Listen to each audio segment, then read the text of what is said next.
Ha-Mim. Ain Sin Kaf. C'est ainsi qu'Allah le puissant, le sage, te fait des révélations, comme à ceux qui ont vécu avant toi. À lui appartient ce qui est dans les cieux et ce qui est sur la terre, et il est le sublime, le très grand. Peu s'en faut que les cieux ne se fendent depuis leur fête, quand les anges glorifient leur Seigneur, célèbrent ses louanges et implorent le pardon pour ceux qui sont sur la terre. Allah est certes le pardonneur, le très miséricordieux. Et quant à ceux qui prennent des protecteurs en dehors de lui, Allah veille à ce qu'ils font, et tu n'es pas pour eux un garant. Et c'est ainsi que nous t'avons révélé un Coran arabe, afin que tu avertisses la mère des cités, la Mecque, et ses alentours, et que tu avertisses du jour du rassemblement, sur lequel il n'y a pas de doute, un groupe au paradis et un groupe dans la fournaise ardente.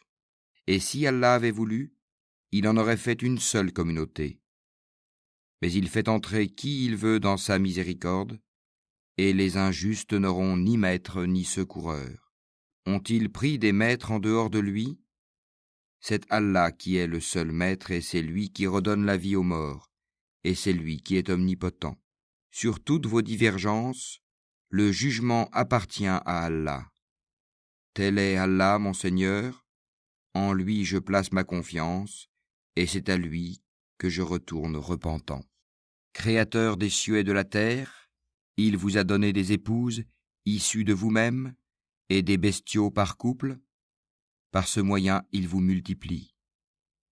Il n'y a rien qui lui ressemble, et c'est lui l'audient, le clairvoyant. Il possède les clés des trésors des cieux et de la terre. Il attribue ses dons avec largesse, ou les restreint à qui il veut. Certes, il est omniscient. Il vous a légiféré en matière de religion ce qu'il avait enjoint à Noé, ce que nous t'avons révélé, ainsi que ce que nous avons enjoint à Abraham, à Moïse et à Jésus. Établissez la religion, et n'en faites pas un sujet de division. Ce à quoi tu appelles les associateurs leur paraît énorme. Allah élit et rapproche de lui qui il veut, et guide vers lui celui qui se repent. Ils ne se sont divisés qu'après avoir reçu la science, et ceci par rivalité entre eux. Et si ce n'était une parole préalable de ton Seigneur pour un terme fixé, on aurait certainement tranché entre eux. Ceux à qui le livre a été donné en héritage après eux sont vraiment à son sujet, dans un doute troublant. Appelle donc les gens à cela, reste droit comme il t'a été commandé, ne suis pas leur passion, et dis, je crois en tout ce qu'Allah a fait descendre comme livre, et il m'a été commandé d'être équitable entre vous. Allah est notre Seigneur et votre Seigneur, à nous nos œuvres et à vous vos œuvres. Aucun argument ne peut trancher entre nous et vous. Allah nous regroupera tous, et vers lui est la destination. Et ceux qui discutent au sujet d'Allah après qu'il a été répondu à son appel, leur argumentation est auprès d'Allah sans valeur.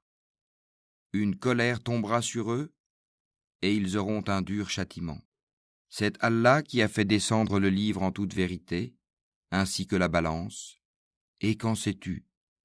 Peut-être que l'heure est proche. Ceux qui n'y croient pas cherchent à la hâter, tandis que ceux qui y croient en sont craintifs et savent quelle est la pure vérité. Et ceux qui discutent à propos de l'heure sont dans un égarement lointain. Allah est doux envers ses serviteurs, il attribue ses biens à qui il veut, et c'est lui le fort, le puissant. Quiconque désire labourer le champ de la vie future, nous augmenterons pour lui son labour. Quiconque désire labourer le champ de la présente vie, nous lui en accorderons de ses jouissances, mais il n'aura pas de part dans l'au-delà. Ou bien aurait-il des associés à Allah qui auraient établi pour eux des lois religieuses qu'Allah n'a jamais permises ? Or, si l'arrêt décisif n'avait pas été prononcé, il aurait été tranché entre eux. Les injustes auront certes un châtiment douloureux. Tu verras les injustes épouvantés par ce qu'ils ont fait, et le châtiment s'abattra sur eux, inéluctablement. Et ceux qui croient et accomplissent les bonnes œuvres seront dans les sites fleuris des jardins, ayant ce qu'ils voudront auprès de leur Seigneur. Telle est la grande grâce. Telle est la bonne nouvelle qu'Allah annonce à ceux de ses serviteurs qui croient et accomplissent les bonnes œuvres.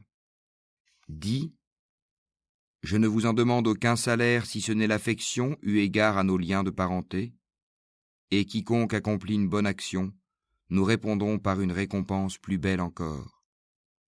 Allah est certes pardonneur et reconnaissant. Ou bien ils disent, il a inventé un mensonge contre Allah. Or si Allah voulait, il scellerait ton cœur. Par ces paroles, cependant, Allah efface le faux et confirme le vrai. Il connaît parfaitement le contenu des poitrines. Et c'est lui qui agrée de ses serviteurs le repentir, pardonne les méfaits et sait ce que vous faites, et exauce les vœux de ceux qui croient et accomplissent les bonnes œuvres, et leur accroît sa faveur, tandis que les mécréants ont un dur châtiment. Si Allah attribuait ses dons avec largesse à tous ses serviteurs, il commettrait des abus sur la terre. Mais il fait descendre avec mesure ce qu'il veut, il connaît parfaitement ses serviteurs et en est clairvoyant. Et c'est lui qui fait descendre la pluie après qu'on en a désespéré, et répand sa miséricorde. Et c'est lui le maître, le digne de louange. Parmi ses preuves est la création des cieux et de la terre et des êtres vivants qu'il y a disséminés. Il a en outre le pouvoir de les réunir quand il voudra. Tout malheur qui vous atteint est dû à ce que vos mains ont acquis, et il pardonne beaucoup. Vous ne pouvez pas échapper à la puissance d'Allah sur terre, et vous n'avez en dehors d'Allah ni maître ni défenseur. Et parmi ces preuves sont les vaisseaux à travers la mer, semblables à des montagnes.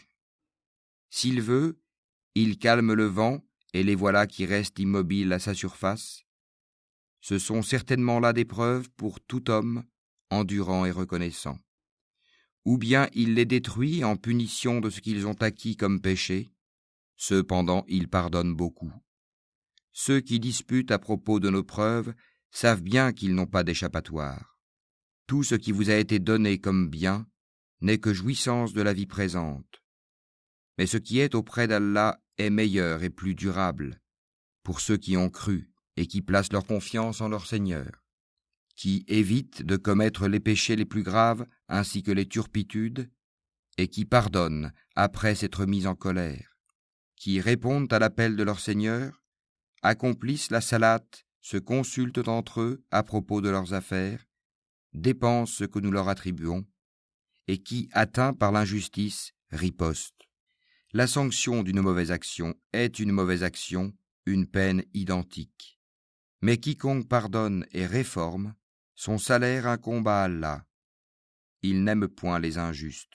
Quant à ceux qui ripostent après avoir été lésés, ceux-là pas de voie, recours légal contre eux. Il n'y a de voie de recours que contre ceux qui lèsent les gens et commettent des abus contrairement au droit sur la terre. Ceux-là auront un châtiment douloureux. Et celui qui endure et pardonne, cela en vérité fait partie des bonnes dispositions et de la résolution dans les affaires. Et quiconque Allah égare n'a aucun protecteur après lui. Cependant, tu verras les injustes dire, en voyant le châtiment, « Y a-t-il un moyen de retourner sur terre ?» Et tu les verras exposés devant l'enfer, confondus dans l'avilissement, et regardant d'un œil furtif, tandis que ceux qui ont cru diront « Les perdants sont certes ceux qui, au jour de la résurrection, font leur propre perte et celle de leur famille. » Les injustes subiront certes un châtiment permanent. Ils n'auront pas de protecteur en dehors d'Allah pour les secourir, et quiconque Allah égare n'a plus aucune voie. Répondez à l'appel de votre Seigneur, avant que ne vienne un jour dont Allah ne reportera jamais le terme. Ce jour-là, nul refuge pour vous, et vous ne pourrez point nier vos péchés.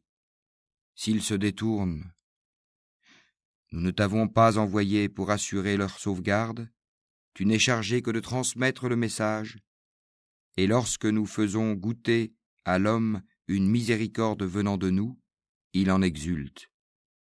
Mais si un malheur les atteint pour ce que leurs mains ont perpétré, l'homme est alors très ingrat. À Allah appartient la royauté des cieux et de la terre. Il crée ce qu'il veut, il fait don de filles à qui il veut, et don de garçons à qui il veut, ou bien il donne à la fois garçons et filles, et il rend stérile qui il veut. Il est certes omniscient et omnipotent.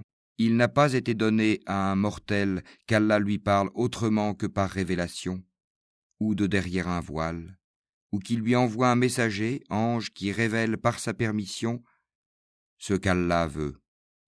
Il est sublime et sage. Et c'est ainsi que nous t'avons révélé un esprit, le Coran, provenant de notre ordre. Tu n'avais aucune connaissance du livre ni de la foi, mais nous en avons fait une lumière par laquelle nous guidons qui nous voulons parmi nos serviteurs. Et en vérité, tu guides vers un chemin droit, le chemin d'Allah, à qui appartient ce qui est dans les cieux et ce qui est sur la terre. Oui, c'est à Allah que s'acheminent toutes les choses.